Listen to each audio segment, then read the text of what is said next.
মাদ্রাসায় চলে যাও আলেম হবার জন্য, হাফেজ হবার জন্য, দ্বীন শিক্ষার জন্য, ইলম অর্জন করার জন্য মাদ্রাসায় চলে যাও। মাদ্রাসায় পাঠিয়ে দিলেন বাগদাদের জমিনে।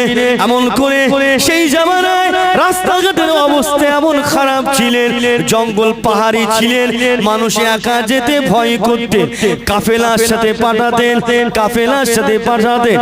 গাউসুল আজম রাহমাতুল্লাহ আম্মা জান একটা কাফেলার সাথে হুজুরকে পাঠিয়ে দিলেন। 7 বছর বয়স, ক বছর? 7 বছর বয়স। এখানে একটা চোরা পকেট করে দিলেন, 40টা স্বর্ণ মুদ্রা ওই চোরা পকেটে দিয়ে দিলেন। যাও বাবা মাদ্রাসায় চলে যাও ইলম অর্জন করার জন্য, দ্বীন অর্জন করার জন্য, শরীয়তের শিক্ষার জন্য মাদ্রাসায় পাঠিয়ে দিচ্ছেন কাফেলার সাথে। একটা জায়গায় চলে গেলেন, একটা জায়গায় যাওয়ার পরে দেখলেন ডাকাতেরা ডাকাতি করা শুরু করে দিয়েছেন, চুরি করছেন, এর ওর মাল সব নিয়ে হাজির হচ্ছে। 40টা ডাকাত সর্দার বসে আছেন, বাকি জনকে হুকুম করে দিলেন যাও চলে যাও, মাল যা পাত্র সব এখানে নিয়ে এসো।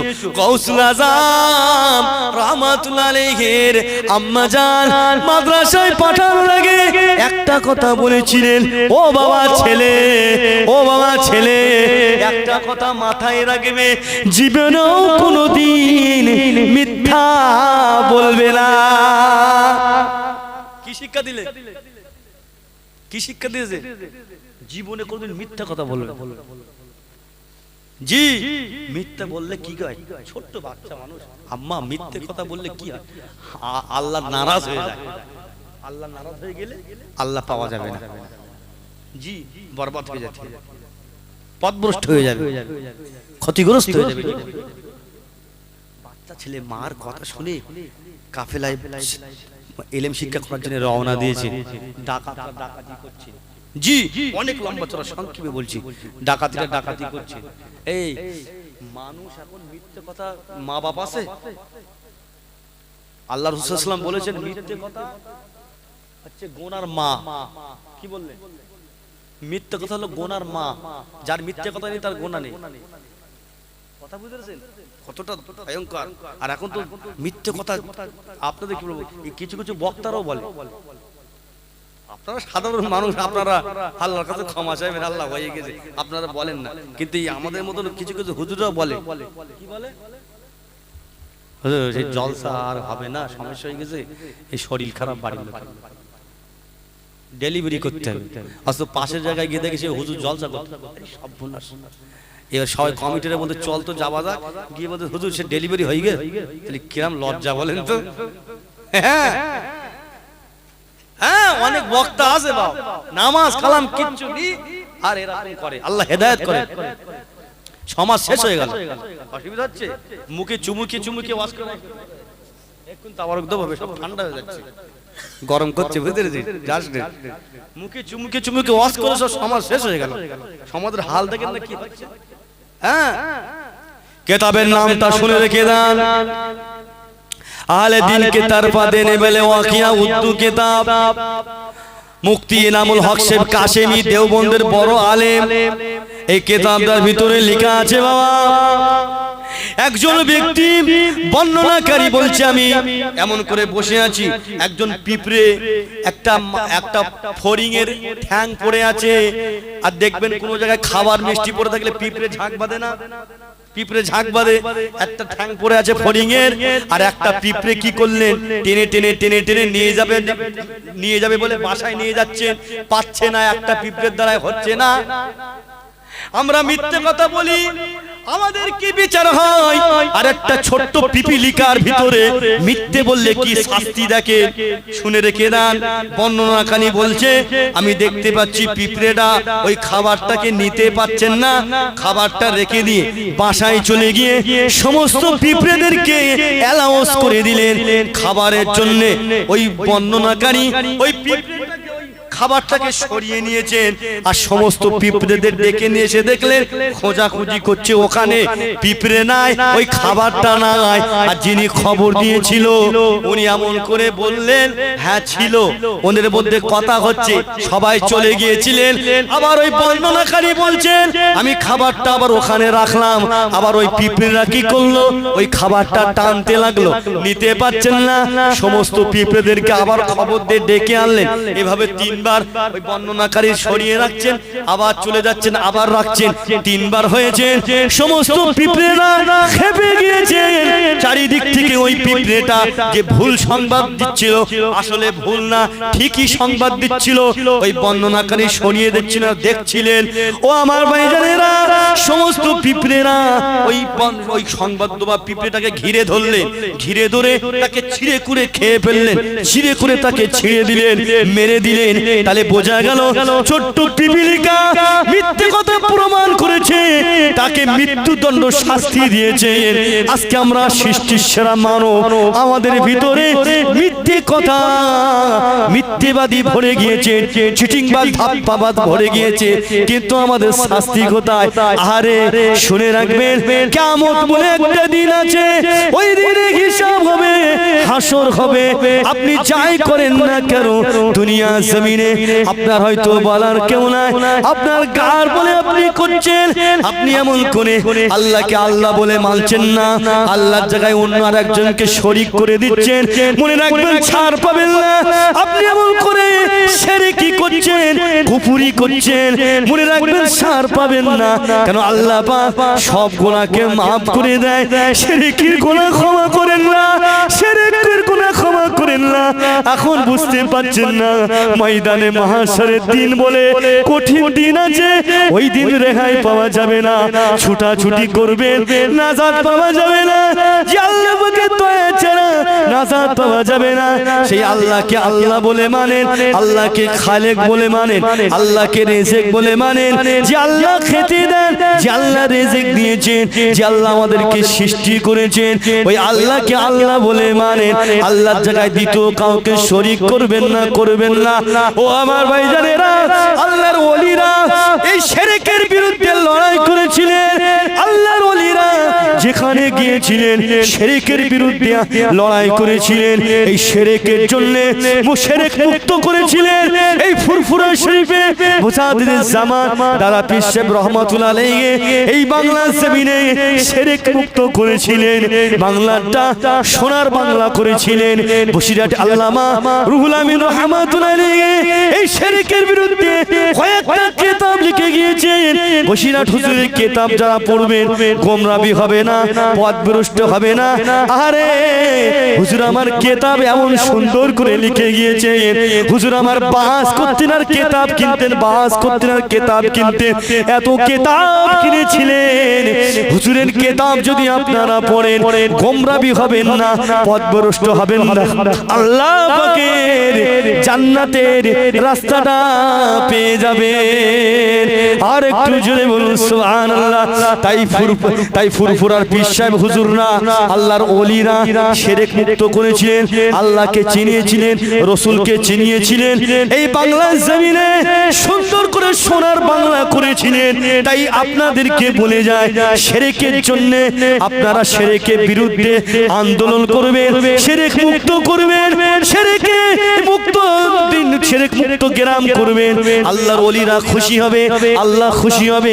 রাসূল সাল্লাল্লাহু আলাইহি ওয়াসাল্লাম বলেছেন, আল্লাহর নবী বলেছেন, ঈমানের তিনটি স্থান যখন আপনার সামনে অন্যায় হবে, প্রথম অন্যায় হলে 1 নম্বর ঈমান হলো হাত দিয়ে রুকা, যেটা হযরত ওমর ফারুকের ছিল, যে ওমর ফারুক কিছু হলে গর্দান জুদা করে দিতেন, ওমর ফারুকের সুন্নাহ। প্রথম নম্বর হলো হাত দিয়ে রুকা, দ্বিতীয় নম্বর হলো এমন করে তাকে মুখ দিয়ে প্রতিবাদ করা, আর 3 নম্বর ঈমান হলো তাকে মনে মনে ঘৃণা করে দূরে সরে যাবে।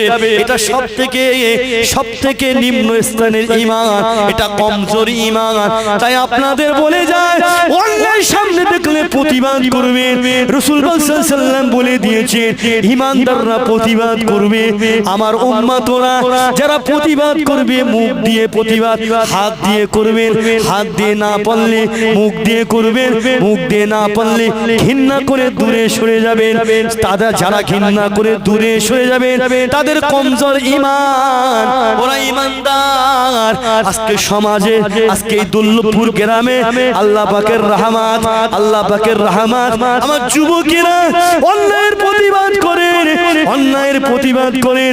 আমার মুরব্বী বাবাজি আপনারা সকলে অন্যায়ের প্রতিবাদে দাঁড়িয়ে গিয়েছেন, শিরক মুক্ত করছেন আল্লাহর দ্বীনের জন্য, আল্লাহর সত্যবাদীর জন্য, আল্লাহর রিসালাতের জন্য, আল্লাহ রাসূলের জন্য এই যুবকেরা জান দিতে প্রস্তুত। জোরে হবে না? নারায়ে তাকবীর। আল্লাহ পাকের রহমত, সকলে সাথ দেবেন। ইসলামের সব সময় কারা আগিয়ে? যুবকরা। যুবকরা দরকার। ইতিহাস খোলেন, বদরের যুদ্ধে, সিফতেমের যুদ্ধে, ওহদের যুদ্ধে, সিফতেমের যুদ্ধে, কারবালার ময়দানে দেখেন সব যুবকরা। তবে হ্যাঁ, আগে তরোয়াল চালাননি, আগে চালাননি, আগে আঘাত করেছেন, আল্লাহ রাসূল হুকুম করেছেন খবরদার সাহাবারা আগে আপনারা কিছু করবেন না। ইসলাম শান্তি, বোঝা বোঝা আল্লাহর রহমত। এই ইসলামের যত যুদ্ধ হয়েছিল কেউ বলতে পারবেন না তরোয়ালের আঘাতে ইসলাম কায়েম করেছে। আগে চালা, যখন ওনারা চালিয়েছিলেন কাফের বেঈমানেরা, তখনই সাহাবা হুজুররা জিহাদ করেছিলেন। জি, অনেক ইতিহাস, ওদিকে যাব না। তবে হ্যাঁ, যুবকদের দরকার, যুবকদের সহযোগিতা করুন, পাশে দাঁড়াবেন। যে কাজ ইসলামের জন্য আল্লাহ কবুল করেন বলুন সকলে আল্লাহুম্মা আমিন। সকলে জোরে বলেন আল্লাহুম্মা আমিন। জি, সেই আজকের মাহফিল আল্লাহর ওলি স্মরণের মাহফিল। ওলিরা এই শিরক মুক্ত করেছিলেন, দ্বীনের জন্য কত খাটাখাটি মেহনত করেছিলেন, দাঁড়ে দাঁড়িয়ে গিয়ে দ্বীনের দাওয়াত দিয়েছিলেন। ফুরফুরা শরীফে পাঁচ হুজুর কেবলা রহমাতুল্লাহ আলাইহি মেহনত করেছিলেন। মুজাদ্দিদ জামান দাদা পীর সাহেব রহমাতুল্লাহ আলাইহি মেহনত করেছিলেন। এমন মেহনত করেছিলেন শরীরটা ক্লান্ত হয়ে গেলেন, খারাপ হয়ে গিয়েছিলেন। ডাক্তারকে ডাকা হলো, ডাক্তার পরীক্ষা নিয়ে দেখলেন মুজাদ্দিদ জামানের শরীরের রক্ত নাই, পানি হয়ে গিয়েছিলেন। হুজুর আমার ডাক্তার নিষেধ করলেন, খবরদার আপনি কি এমন কাজ করেন? রক্ত নিয়ে পানি হয়ে গিয়েছিলেন। মুজাদ্দিদ জামান বলেছিলেন আমি তেমন কিছু না, আল্লাহ রাসূলের জন্য, দ্বীনের জন্য এই বাংলার জমিনে মানুষেরা ইসলাম ভুলা হয়ে আছে, শরিয়ত ভুলা হয়ে আছে, আল্লাহ ভুলা আছে। তারা পীরের নামে জবাই করছেন, তারা চাদর চড়াচ্ছেন, তারা শিরকি করছেন, তারা কুফরি করছেন। এমন করে পীরের নামে মুর জবাই করছেন, ধুতি পরছেন, পাঞ্জাবি পরছেন, তারা এমন করে মহিলারা সিঁদুর লাগাচ্ছেন। তাই আমি খেদমতের জন্য বাংলায় কোনায় কোনায় গিয়ে দ্বীন ও শরিয়তের দ্বীনের খেদমত করেছি। ডাক্তার বললেন আপনি আর যাবেন না, আপনার রেস্টের প্রয়োজন, আপনার শরীরে রক্ত নাই, পানি হয়ে গিয়েছে। হুজুর আমার পরের দিন বার হবেন। পাঁচ হুজুর কেবলা বললেন হুজুর আপনি যাবেন না, আমরা ছেলেরা বেরিয়ে বড় হয়েছি, আমরা দ্বীনের খেদমত করব। মুজাদ্দিদ জামান বলেছিলেন না রে আমার ছেলেরা, ময়দানে মাহশরে আমার আল্লাহ পাকের সামনে বলতে পারবো আল্লাহ কিছু করতে পারিনি, আল্লাহ দ্বীনের জন্য, শরিয়তের জন্য, দ্বীন ও শরিয়তের জন্য, আল্লাহ রাসূলের জন্য আমার রক্তকে পানি করে দিয়েছি। বলুন সুবহানাল্লাহ। কি মেহনত করেছি সেই ওলির শানে মাহফিল। এই মাহফিল আল্লাহ রহমত নাজিল, রহমত নাজিল হচ্ছে মাহফিলে। আল্লাহর ওলিদের রূহানি দোয়া আছে সেই মাহফিল। বড় বিশ্ব রহমাতুল্লাহ আলাইহি 7 বছর বয়স দাঁড়িয়ে আছে, মনে আছে তো? হ্যাঁ মনে আছে? দেখেন ও ভাইরা, ডাকাতরা দেখছেন বাচ্চা ছেলে দাঁড়িয়ে, ডাকাত সর্দার বললেন, বাবা ছেলে তুই দাঁড়িয়ে আছিস, কোথায় যাবি? তোর কাছে কিছু আছে? বলছেন হ্যাঁ আছে। ডাকাত সর্দার বললেন, চেক কর বাবা। সবাই মিলে চেক করলেন, চোরা পকেট পাচ্ছেন না। সবাই বলছে সর্দার ইনি মজা করছে, বাচ্চা ছেলে মজা করছে। আবার সর্দার বললে, এই ছেলে তোর কাছে কিছু আছে? বলছে আছে। সবাই আবার চেক করলেন, কিছু পেলেন না। বলছে মজা করছে, এই যা চলে যা। বল সত্যি করে বল কিছু আছে? বলছে আছে। বলছে কি আছে? বলে আমার কাছে 40টা স্বর্ণ মুদ্রা আছে।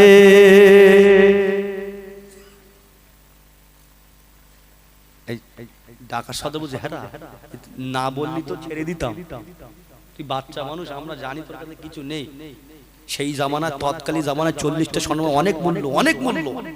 আরে এই কচি না বললি তো ছেড়ে দিতাম, আমরা ডাকাত তো ছেনটাই করে নেব। সবাই অবাক হয়ে গিয়েছে।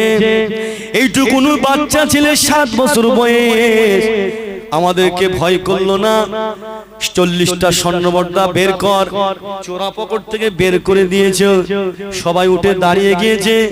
হাই রে হাই, এই ছেলে না বললে ছেড়ে দিতাম। ছেলে বলল, যারে ডাকাত সর্দাররা শুনে রেখে দে, আমি মাদ্রাসায় ইলম অর্জন করতে যাচ্ছি, আমি মাদ্রাসায় পড়তে যাচ্ছি। এ ডাকাত রে, আমার মা আমাকে শিক্ষা দিয়েছে, হে বাবা ছেলে জীবনে কোনোদিন মিথ্যা বলবে না। আমি কেন 40টা স্বর্ণ মুদ্রার জন্য আমি কেন মিথ্যে বলবো? আমি ইলম অর্জন করতে যাচ্ছি, আমার মা আমাকে পাঠিয়েছে, আমাকে মিথ্যে বলতে নিষেধ করে দিয়েছে। এই ডাকাত রে 40টা স্বর্ণ মুদ্রা কেন? আমি আব্দুল কাদের, আমার জান চলে যাবে, আমার জান দিয়ে দেব, কিন্তু আমি আব্দুল কাদের মিথ্যা বলবো না। আর জোরে হবে না? 40টা ডাকাত উঠে দাঁড়িয়ে গিয়েছে। চোখ দিয়ে পানির টোসা আল্লাহ জমিনে পড়ে যায়। আরে আমাদের বয়স হয়ে গেল এত, আল্লাহ জমিনে নাফরমানি করলাম, চুরি করলাম, ডাকাতি করলাম, আমরা আল্লাহকে চিনতে পারলাম না। এতটুকু 7 বছর বয়স, আল্লাহকে এতটা ভয় করেন, এতটা আল্লাহকে ভয় করেন, এত আল্লাহ নেক বান্দা। ওই সময় ডাকাতরা কি করলেন? ওই বাচ্চা ছেলেটার বললেন, বাবা ছেলে তোমার হাতটা একটু বাড়িয়ে দাও। ওই হাতে হাত দিয়ে আমাদেরকে তওবা করিয়ে নেন, বায়াত করিয়ে নেন। আমরা ভুল করেছি, অন্যায় করেছি, অপরাধ করেছি। হুজুর আমার কি করলেন? পীরানে পীর দস্তগীর মাহবুবে সুবহানী কুতুবে রব্বানী হযরত বড় পীর সাহেব রহমাতুল্লাহ আলাইহি ওই 7 বছর বয়সে 40টা ডাকাতদেরকে তওবা করিয়ে বায়াত করে নিয়েছিলেন। ইতিহাসের পাতায় পাওয়া যায় তেনারা বড় বড় বড় বড় আল্লাহর ওলি হয়ে কবরে গিয়েছে। 7 বছর বয়সে হাতে হাতে আল্লাহর ওলি হয়ে গিয়েছে। এই হুজুরের মাহফিল, কোন মাহফিলে বলেছেন? কপাল আল্লাহ কত বড় করেছেন, যাদের উপরে আল্লাহ রাসূল খুশি ছিলেন। হুজুর টুক টুক করে মাদ্রাসায় চলে গেলেন।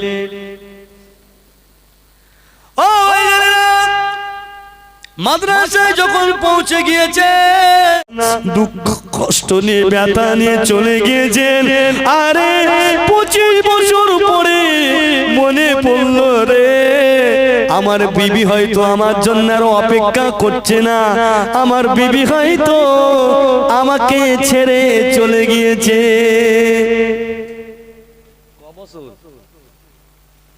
25 বছর পরে চিন্তা করছে, আমার বিবি হয়তো আমাকে ফেলে রেখে চলে গিয়েছে, হয়তো 25 বছর কি অপেক্ষা করবে?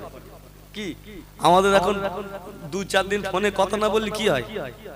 থাকে পুরি সর্বনাশ, লোটলা তোর পোটলা থাকলো, পোটলা গুজকেলে হাঁটা। কথা বলেন না? আরে স্বামী যদি একটু কিছু বলেছে ব্যাস, শুধু ওই একটাই, সব গোটা লোটা কম্বল গোটাবে। লোকটা তো ঝোলা চললুম জি। আর যদি একটু বয়স হয়েছে আর কোনো দাম দেবে না, বুঝতে পেরেছেন? বুড়ো বুড়ি হলে আর দাম দেবে না। কথা বুঝলেন? এরকম হচ্ছে তো। হ্যাঁ, একজন বয়স্ক বুড়ো হয়ে গেছে আর কেউ দাম দেয় না, তা একটা পাইপ আনলে নামাজ পড়বে। বয়স হয়ে গেছে কেউ দাম দেয় না, নামাজ পড়ি, মসজিদে যাবো, একটু নামাজ কালাম পড়বো, পাইপ আনিয়েছে। তা পাইপ আন সে তৈরি করে দিতে, সে বড় হয়ে গেছে একা। এই কি সর্বনাশ! এবারে বারান্দায় এসে বলতেছে সবাই ভাবি খালা সবাই বসে রয়েছে, হ্যাঁ, বৌমা ছেলে বৌমা, হ্যাঁ, সবাই বসে রয়েছে, নাতি পোতা, এই সবাই আমার পাইপ আনটা একটু ছোট করে দাও না, একটু মেরে দাও না। এবারে সবাই বলতে আমাদের কাজ নিয়ে খেয়ে দেখে করার সময় মাপ দিতে পারো ভালো করে। এখন আমাদের কাজ রয়েছে, কেউ রান্না করবো, কেউ ঝাঁট দেবে, বিভিন্ন কাজের সুবিধা দেখাচ্ছে, হবে না বলে এবারে সে বেচারি বয়স হয়ে গেছে, কেউ দাম দেয় না, বুঝলে? পাইপ্যানটা নিয়ে বাড়ি গিয়ে ঘরের ভিতরে তারায় রেখে শুয়ে পড়ে, মনে মনে ব্যথা, একটা পাইপ্যান আসলাম, কেউ মেরে দিলে না, ছোট করে দিলে না, ভাই এত কাজ। এবার রাত্রির গভীর রাত্রে সবার মনে পড়তেছে, তাই তো যে বুড়ো বললো, না শুনে কি হয়, যা একটু ছোট করতে। সবাই এক এক করে এসে এসে একটু করে এক বেদনা করে ছোট করছে, বুঝলে? সবাই এসে এক বেদনা করে ছোট করলেও পাইপ্যান থাকবে। আর সকালবেলা পড়ে যে হাফ পা আন্ডার প্যান হয়ে গেছে, কি সব নয় বলেন তো? এই দেখো হচ্ছে সব, বুঝতে? হ্যাঁ, স্বামী স্ত্রী এরা হচ্ছে, বুড়ো বয়সে এক বালিশি সই না, আবার বলে সত্য এত মানে সব কি কমনে খেয়ে এত গ্যাস করছে, করে দাও পাশ থেকে। এই হুজুর ওয়াজ করেছে এক বালিশি শোয়া সুন্নাত, এক বালিশি শুতে হবে বলছে, ওইসব পাকামো করে না, সজ্জাও। মাঝে মাঝে বিবিদের একটু ভালোবাসতে হয়, একটু রান্না বান্নার স্বাদ একটু ভালো বলতে হয়, নালি আবার বেজাল হয়ে যায়, বুঝলেন না? কথা বলে আবার করবেন, আবার সাবধানে দেখবেন। আবার হ্যাঁ, এরকম আছে, একজন ওয়াজ শুনেছে, হুজুর একটু বিবি রান্না বান্না হলে একটু প্রশংসা করতে হয়, একটু ভালো করে বলতে হয়। সে এখন বাড়ি গিয়ে রান্না করেছে, এই রাত্রের বেলা খাওয়া দিয়েছে, তাই তরকারটা হুজুরের কথা শুনে বলতেছে, আহ খুব স্বাদ, এত সুন্দর রান্না, এমনি তোমার ভালোবাসি। সব বনেছে এতদিন বলিস নি, আর আজকের ওই বাড়ির পাশের বাড়িতে তরকার চেয়ে এনে দিচ্ছি, আর এখন বলছিস রান্না ভালো হয়েছে, দাঁড়া তোর হচ্ছে। বুঝতে পেরেছেন তো কোন জায়গায় হাত দিয়েছে? বুঝতে পেরেছেন? সাবধানে। আমার ভাইয়েরা, যে আলোচনা করছিলাম হযরত আমির বিন আনাস রাদিয়াল্লাহু আনহু 25 বছর হয়ে গিয়েছে। 25 বছর পরে মনে পড়ল আমার বিবি হয়তো আমাকে ছেড়ে চলে গিয়েছে, তাই ঘরে ফিরলেন। রাস্তা দিয়ে আসতে আসতে একটা মসজিদ পড়ল, ওই জেলার বিরাট বড় মসজিদ। ওই মসজিদে জুমার দিন জুমার নামাজ পড়ার জন্য ওই মসজিদের ভিতরে ঢুকলেন। ওই মসজিদের ভিতরে 20,000-25,000 মানুষ মুসল্লিরা নামাজ আদায় করবে। বিরাট বড় মসজিদ, ওই জেলার বিরাট বড় মসজিদ। ওই মসজিদে একটা যুবক ছেলে জুম্মার নামাজের আগে খুতবা দিচ্ছেন, বায়ান করছেন, এত সুন্দর বায়ান করছেন। হযরতে আমির বিন আনাস চিন্তায় পড়ে গেলেন, মনে পড়ে গেল আজকে যদি আমি বিবিকে ছেড়ে না চলে যেতাম, আমার এরকম একটা সন্তান হতো, এরকম আলেম হতো, এরকম মুফাসসির মুহাদ্দিস হতো। হাউ হাউ করে কাঁদছেন, রোনাজারি করছেন, আর ওই যুবকটার দিকে তাকিয়ে দেখছেন, ওই যুবকটার চেহারায় যেন জান্নাতি নূর চমকাচ্ছে। আর জোরে হবে না? হযরত আমির বিন আনাস রাদিয়াল্লাহু আনহু ওই সময় শুনতে লাগলেন, এত সুন্দর বায়ান করছেন, জুমার খুতবার বায়ান করছেন, মানুষেরা শুনছেন, নির্তর হয়ে শুনছেন। এত বড় আলেম জুমার নামাজ পড়াচ্ছেন, ওই যুবকের পিছনে হাজার হাজার মুসল্লিরা নামাজ আদায় করলেন, জুমার নামাজ আদায় করলেন। জুমার নামাজ পড়ে মানুষেরা সব পানি পড়বে, পানি পড়া নেবে বোতল দিয়ে, বাচ্চাদেরকে নিয়ে ফুঁক দেবে। সবাই লাইনে দাঁড়িয়ে গিয়েছেন, মুসাফা করছেন, হাতে হাতে মুসাফা করছেন, হুজুরের কাছ থেকে দোয়া নেবে। হযরত আমির বিন আনাস রাদিয়াল্লাহু আনহু একজনকে দুজনকে জিজ্ঞাসা করলেন, ও বাবাকে বান্দা, এই যুবকটাকে, এই যুবকটা এত বড় আলেম, এটা কে? সবাই মুসল্লিরা বললেন, ভাইকে আপনাকে চিনি না, তবে এই যুবকটাকে দেখছো, এই যুবকটাই জামানায় আমাদের বড় আলেম। এনার নাম হলো চার মাযহাবের এক মাযহাব, এক ইমাম, ইমাম মালিক। আর জোরে হবে না? নারায়ে তাকবীর। চার মাযহাবের এক ইমাম, ইমাম মালিক রহমাতুল্লাহ আলাইহি, আমাদের বড় আলেম। এনার কাছে দোয়া নেব। আমির বিন আনাস রাদিয়াল্লাহু আনহু কাঁদছেন, হাওয়া করে কাঁদছেন, আর শুধু চিন্তা করছেন, আরে আমি যদি বিবিকে না রেখে চলে যেতাম, আমার একটা এরকম সন্তান হতো। মনে আশা ছিল না, নেক্সট সন্তান হবে, আলেম হবে, মনে আশা ছিল। চিন্তাই করছি। নামাজ শেষ হয়ে গেল, সবাইকে মুসাফা করলো, হাদিসের দার্স করছেন মুরব্বিরা, সকলে মিলে ওই যুবকের হাদিস শিখছেন, হাদিস শিখছেন, হাদিসের দার্স দিচ্ছেন। আর ওই আমির বিন আনাস রাদিয়াল্লাহু আনহু বসে বসে শুনছেন আর কাঁদছেন। বলুন সুবহানাল্লাহ, খুশির কান্না। হযরতে আমির বিন আনাস রাদিয়াল্লাহু আনহু বসে বসে হাদিসের দার্স শুনছেন।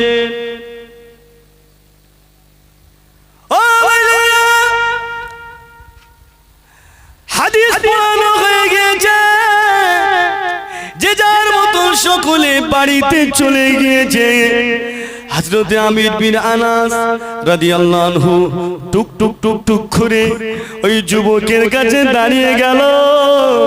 ও বাবা যুবক, কে বাবা, একটু পরিচয় বলবে? ওই যুবক বললেন, আমার আব্বা নাই, আমার বাড়িতে আমার মা আছে।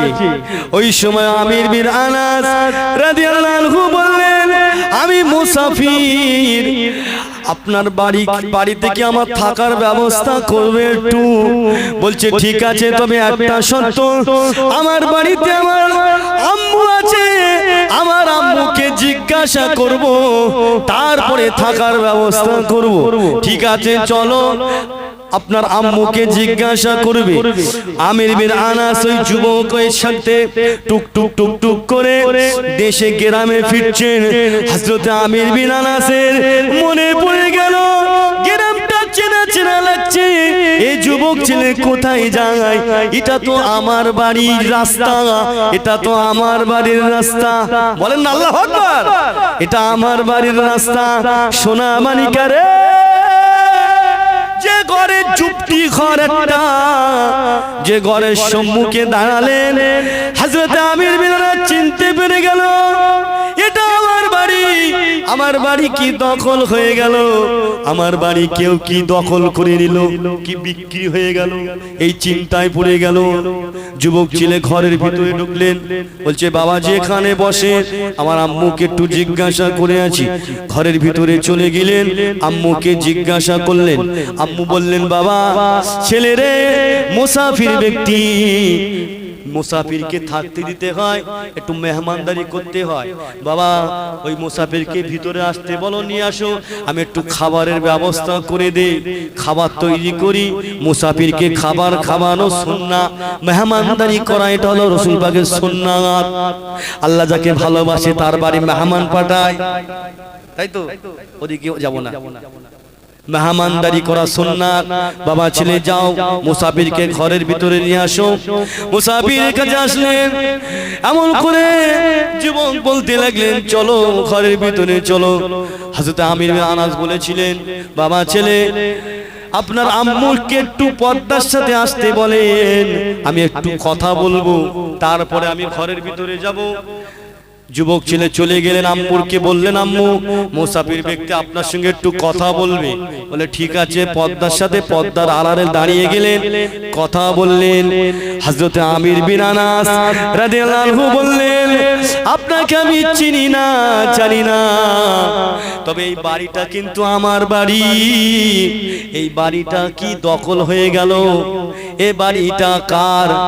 ওই সময় ওই আমির বিন আনাসের বিবি, ওই যুবকের বিবি এমন করে গলা চিনতে পেরে গেল, হায় রে হায়, আপনাকে আমি চিনি না, তবে আপনাকে একটা কথা বলি, কিছু মনে করবেন না। বলো। বলছে আপনি কি আমির বিন আনাস? বলছে হ্যাঁ, আমি আমির বিন আনাস। ও আমার স্বামীরা, আমি অন্য কেউ নাই, আমি হলাম আপনার বিবি। 25টা বছর হয়ে গেল, আমি এখনো আপনার অপেক্ষায় রয়েছি। আল্লাহ পাকের ইবাদতে মশগুল হয়ে আল্লাহ পাকের দরবারে দোয়া করতাম, আল্লাহ পাকের দরবারে দোয়া করতাম। ও আমার স্বামী রে, আমি আপনার স্ত্রী, স্বামী চোখ দিয়ে পানি টোসা ঘুরে গেল। আমার স্ত্রীর আমি অনেক কষ্ট দিয়েছি, আপনাকে অনেক দুঃখ দিয়েছি, ব্যথা দিয়েছি, আমাকে আল্লাহর রাস্তায় ক্ষমা করে দাও। এই যে সন্তানটা, এই সন্তানটাকে, এই ছেলেটাকে, ওই সময় বললেন, ও আমার প্রাণের স্বামী, এই সন্তানটা অন্য কেউ নাই, এই সন্তানটা হলো 4 মাযহাবের এক ইমাম, ইমাম মালিক রাহমাতুল্লাহ আলাইহি। এটা হলো আমাদেরই সন্তান। ও আমার প্রাণের স্বামী গো, আপনি চলে গিয়েছিলেন, আমি আল্লাহ পাকের দরবারে দোয়া তুলে দোয়া করতাম, আল্লাহ পাক আমার ওরসে একটা সন্তান দেন। ওই সন্তানটা আল্লাহ আপনি নেককার করবেন, দিনদার করবেন, আলেম করবেন, হাফেজ করবেন, মুফাসসির করবেন, মুহাদ্দিস করবেন, বড় আলেম করবেন। আল্লাহ পাক আমার দোয়া কবুল করে নিয়ে আল্লাহ আমাদের ছেলেকে 4 মাযহাবের ইমাম করে দিলে। আর জোরে হবে না? নারায়ে তাকবীর। দেখেছে গাছ ভালো, ফল ভালো, ফল হয়েছে। দেখেছে, দেখেছে আল্লাহর নিয়ামত এমনি দিয়েছিলেন। 25 বছর অপেক্ষা করেছিলেন, আল্লাহর ইবাদতে মশগুল হয়েছিলেন। আর এখন আমাদের উফ কি বলবো, যদি একটা ঝোপটির ঘর থাকে, কবে তুমি ঘর করবে বলো তো? এই 2 বছর পরে কিন্তু, এই 6 মাস পরে কিন্তু আমি আর থাকবো না, কিন্তু বলে দিচ্ছি, আমি চলে যাবো, যে ঘর না করো। এরকম হয়ে বেড়ি বেড়ি তো ঠেকলো, ঝোলা পড়লো। আখিরাতে চিন্তা নেই তো, ইসলামের জ্ঞান নেই তো, দিন নেই তো, কি বুঝবে স্বামীর কথা? ঠিক না বেটি? স্বামীর সঙ্গে ঝগড়া করে, সাপ বেজি সম্পর্ক, সাপ যেরকম বেজি যেরকম সাপের দেখতে পারে না, ওরকম কিছু কিছু বিবি আছে স্বামীর দেখতে পারে না। বাড়ি থাকলে কাজ নিয়ে খেতে, শুধু বাড়ি কেন যাবে যা সভ্য না, শুধু কে কে কে কে কে কে। স্বামীকে কষ্ট দিও না। আল্লাহ রাসূল সাল্লাল্লাহু আলাইহি ওয়াসাল্লাম বললেন, যদি সিজদা করা যায় তো মহিলাদের ওই স্বামীকে সিজদা করতে হতো। আমার কথা বুঝতে পারেননি? স্বামীর কত আল্লাহ দরজা দিয়েছেন, ইজ্জত দিয়েছেন। তবে আবার কিছু কিছু স্বামী আছে, সবাই না, কিছু কিছু আছে আবার মারধর করে। খবরদার না, খবরদার না। হ্যাঁ, কথা হয় না। বাজার টাজার করবে, খাওয়া দাওয়া করবে, কি করে ওই ব্যাগ নিয়ে তাই বুঝে দিয়েছে, বলছে বাজার ব্যাগ ওই বেড়ার গায়ে রয়েছে, বাজার যেন বাজারে যায়, ওই ব্যাগের সাথে কথা বলতেছে, কথা নেই। স্বামী বাজার লে বাজার করে ওই বেড়ার গায়ে ঝুলকে দেয়, বাজার বেড়ার গায়ে রইলো যেন ঘরে যায়। কি সব্বার মধ্যে কারোর সঙ্গে কারোর কথা নেই। এরা হলে সংসারে শান্তি হয়, যে সংসারের রহমত হবে, শান্তি হবে, ওই সংসারের স্বামী স্ত্রীর মহব্বত ভালোবাসা থাকে, আল্লাহর রহমত বরকত ওই সংসারে, আল্লাহর রহমত জোরে পড়ে। বলুন সুবহানাল্লাহ। ফজরের আযান যখন হয়ে যায়, জোহরের আযান যখন হয়ে যায়, আসরের আযান যখন হয়ে যায়, মাগরিবের আযান যখন হয়ে যায়, ইশার আযান যখন হয়ে যায়, যে ঘরেতে মা নামাজে দাঁড়িয়ে যায়, ছেলে নামাজে দাঁড়িয়ে যায়, স্বামী নামাজে দাঁড়িয়ে যায়, ওই বাড়িতে আল্লাহ বরকত নাজিল হয়। যে বাড়িতে নামাজ পড়েন না, যে বাড়িতে নামাজি পড়েন না, ওই বাড়িগুলো আল্লাহর গজব নাজিল হয়। ওই সংসারে শান্তি হবে না, বরকত হবে না। বাবাজি নবী আমার বললেন, ও আমার সাহাবায়ে কেরামেরা, ঘরগুলোকে কবর বানিও না, ঘরগুলোকে কবর বানিও না। যে ঘরেতে নামাজ হয় না ওই ঘরগুলো হলো কবর। তাই নবী বললেন ঘরগুলো কবরস্থান বানিও না, ঘরে ঘরে নামাজি হয়ে যান। মা বলে দা পদ্মাশীল নামাজে দাঁড়িয়ে যান। যে বাড়িতে নামাজি থাকবে ওই বাড়িতে আল্লাহ জান্নাতি বলে কবুল করে নেবে। আর একটু জোরে বলুন, নামাজি হন। ভালো গাছ ভালো হলে ফল ভালো, গাছ ভালো হলে ফল ভালো হবে। জি এই আপনাদের অসুবিধা হচ্ছে না? হ্যাঁ পিছনে কি বলছে, পিছনে কি বলছে, অসুবিধা হচ্ছে? অসুবিধা হচ্ছে না? ভাই দেখি একটু তকবিরটা তো নারায় তকবির না, চাঁচ ফুল আসতো। আরে আমার কি ফজর পর্যন্ত টেলনা দিব না কি? এই সর্বনাশ করেছে। জি আজকে আবার রোজায় ছিল, এই ঈদের পরে আবার দাউদের চাপ ছিল তো একটু, রোজা হয়নি, আজকের দুটো হয়েছে বুঝলে। যাক একটু দর্শি বলেন আল্লাহুম্মা। একটু চেপে চেপে এসে বসেন, পিছনে জায়গা নেই তো চেপে বসেন, গায়ে গায়ে বসেন, মহব্বতে বসেন।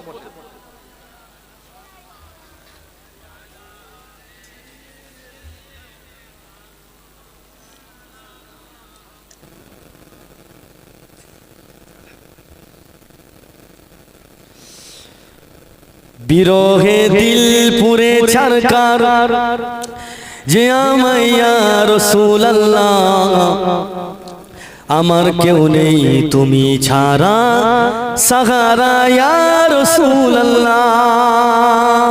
বলেন না সুবহানাল্লাহ। বিরহে দিল পুরে ছারকার, যে আমায় ইয়া রাসূলুল্লাহ, আমার কেউ নেই, আমার কেউ নেই, আমার কেউ নেই তুমি ছাড়া সাহারা ইয়া রাসূলুল্লাহ। বিরহে দিল পুরে ছারকার, যে আমায় ইয়া রাসূলুল্লাহ। বিরহে দিল পুরে ছারকার, যে আমায় ইয়া রাসূলুল্লাহ। বিরহে দিল পুরে ছারকার, যে আমায় ইয়া রাসূলুল্লাহ।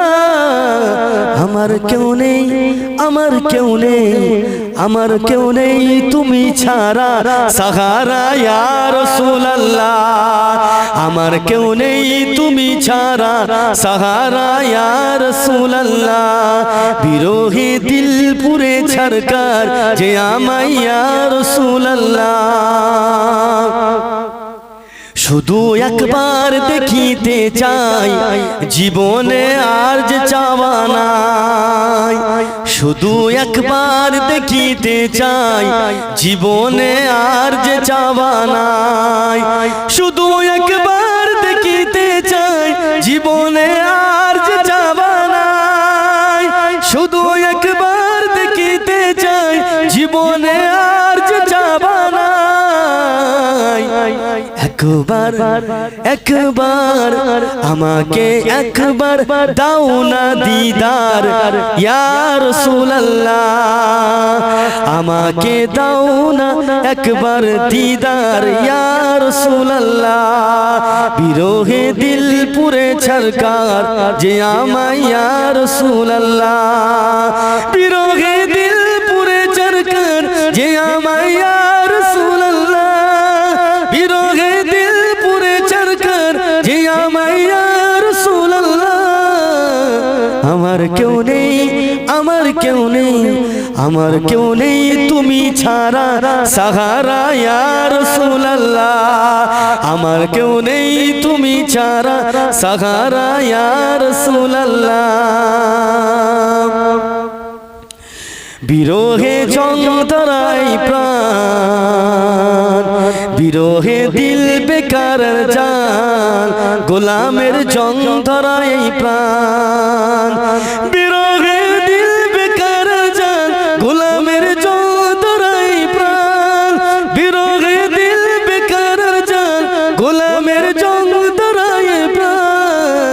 ওয়ারাফানা লাকা যিকরান তবুয়ে শান ইয়া রাসূলুল্লাহ বিরহে দিল পুরে চরকার যে আমায় ইয়া রাসূলুল্লাহ বিরহে দিল পুরে চরকার যে আমায় ইয়া রাসূলুল্লাহ আল্লাহুম্মা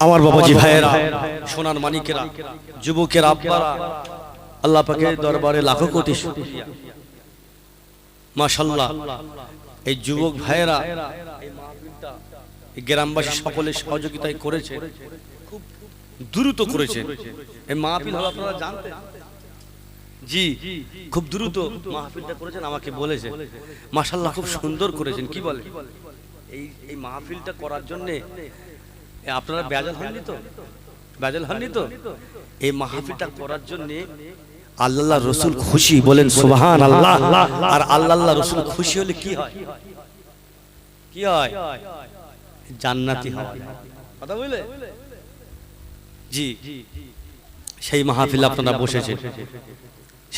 আপনারা বসেছেন ঘন্টাখানেক হয়ে গেল কি বলে এই চেপে আসেন বসতে পারছেন না সামনে চেপে এসে বসেন না চেপে আসেন তাহলে বড় পীর সাহেব রহমাতুল্লাহ আলাইহির মাহফিল এটা বড় পীর সাহেব রহমাতুল্লাহ আলাইহি কে আল্লাহ পাক কি দরজার ওলি করেছিলেন